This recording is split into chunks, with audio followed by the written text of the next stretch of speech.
Are European and Chinese EV markets set to diverge in 2026? Which Chinese brand is bringing 5-minute charging tech to Europe? And how is a humanoid robot already helping to build cars at Renault?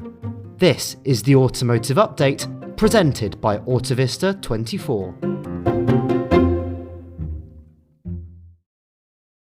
Hello and welcome to the Automotive Update.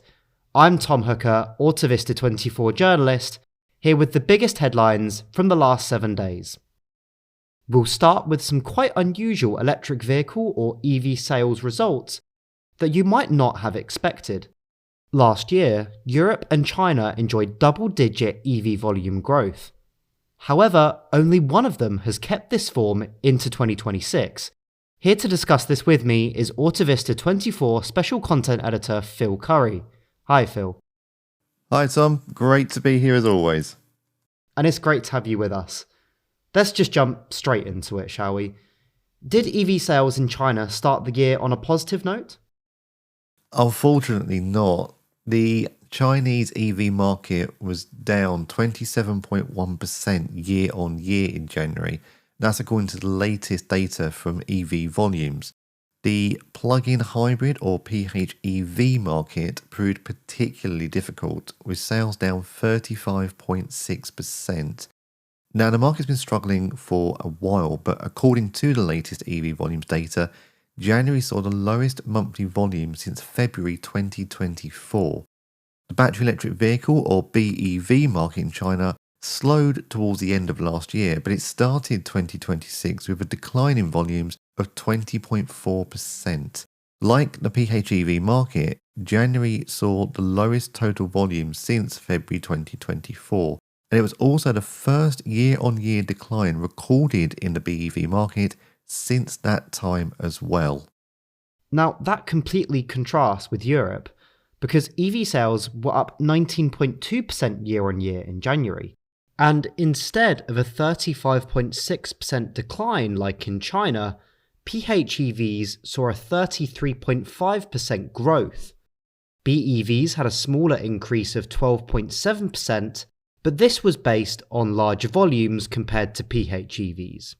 So overall, a positive performance, but PHEVs had the much more interesting result when looking at the overall market and the best-selling models too. That is interesting because in China, both technologies experienced very odd results when looking at the best-selling models, each for their own reasons.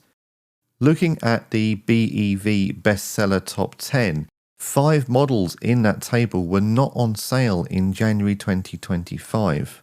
And one of those was the Xiaomi YU7, which topped the market with a dominant result. In fact, it was 19,411 units ahead of the NIO ES8 in second place. The Tesla Model Y was third, closer to the NIO model, but the US brand's Model 3 placed 43rd in January's bestseller list. Well, you mentioned a big margin between first and second place there, Phil, but there was no such thing in Europe.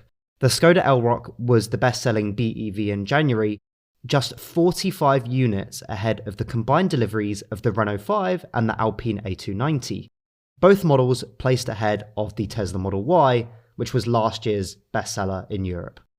We did see a stronghold from one OEM though in the BEV table, and this was Volkswagen Group. They filled 6 of the top 10 positions. Usually there's a similar trend in China's PHEV market, with BYD typically dominating. In the annual chart for 2025, it placed 7 models in the top 10 list. However, that wasn't the case in January, with just 3 BYD models in the table. In fact, taking BYD's total EV sales, incorporating BEV and PHEV numbers, the carmaker saw a 61.6% drop year on year in January. But it wasn't all bad news. The Fangchen Bao Tai 7, a BYD sub-brand and model, topped the Chinese PHEV table. Now that's a model that's been building momentum since launch in September 2025. It led from the Ato M7 with the BYD Song Pro and BYD Chin Plus coming next, although both BYD models did register volume declines of 44.9% and 49.8% year-on-year respectively, highlighting the carmaker's struggles in its domestic market. Now, if we look back again at Europe, BYD did not feature as many models in the PHEV top 10, but the one model that did appear ended up leading the market. This was the Seal U, and it was followed in second by a fellow Chinese model, namely the JQ J7. Both PHEVs were some way ahead of the chasing pack.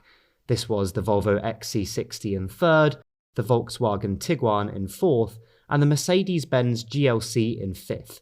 It will be very interesting to see if these two Chinese models can maintain this sales pace throughout the year. Definitely. It's also worth keeping an eye on the Chinese market this year too, to see if it can return to growth and improve on January's performance. Absolutely. Well, on that note, Phil, thanks very much for joining me. A pleasure as always. Thank you. And if you'd like to learn more about how the European and Chinese EV markets are evolving, then check the show notes for our latest analysis. There, you'll also find a link to our review of the global EV market. To make sure you don't miss out on any of this content, as well as our upcoming analysis on the Australian EV market, sign up for our email, which brings our insights directly to your inbox. You can sign up via the form at the bottom of our homepage. Check out our YouTube channel as well. There you'll find our What Is Explainer videos, launch report insights, and webinar recordings. Our next live webinar will take place on the 1st of April and is called Europe's Auto Forecast 2026. I'll put a registration link in the show notes. And of course, subscribe to the Autovista 24 podcast wherever you listen to us.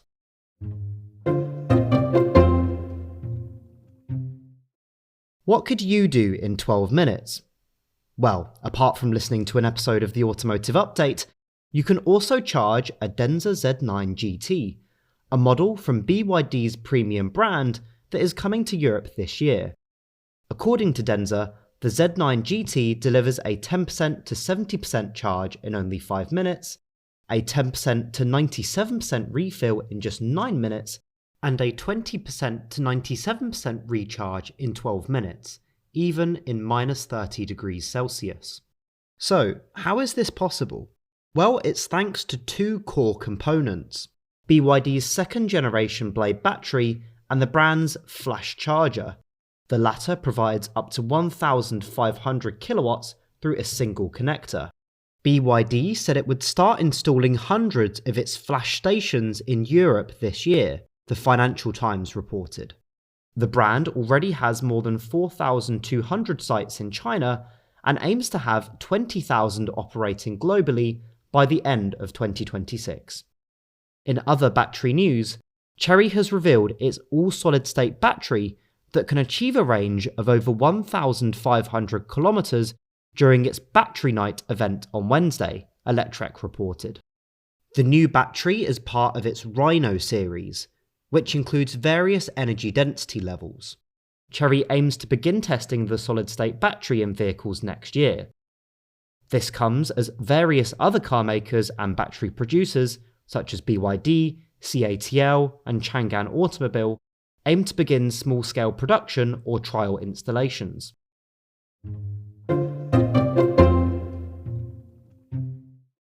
Renault is already using an AI-trained humanoid robot to help build its cars.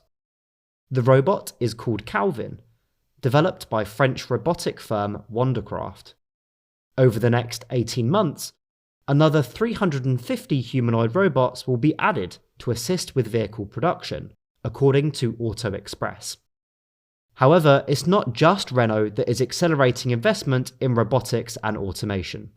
A recent survey by ABB Robotics found that 31% of vehicle manufacturers and suppliers identify increased investment in automation and robotics as a key response to rising costs and competitive pressures.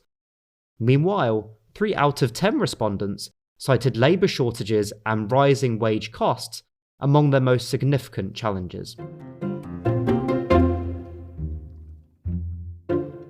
A big thank you to Autovista 24 special content editor Phil Curry for appearing in and co-producing this episode. Additional thanks go to web editor James Roberts. The music was Better Find a Solution Fast by Richard Ames. Thanks very much for listening to the Autovista 24 podcast.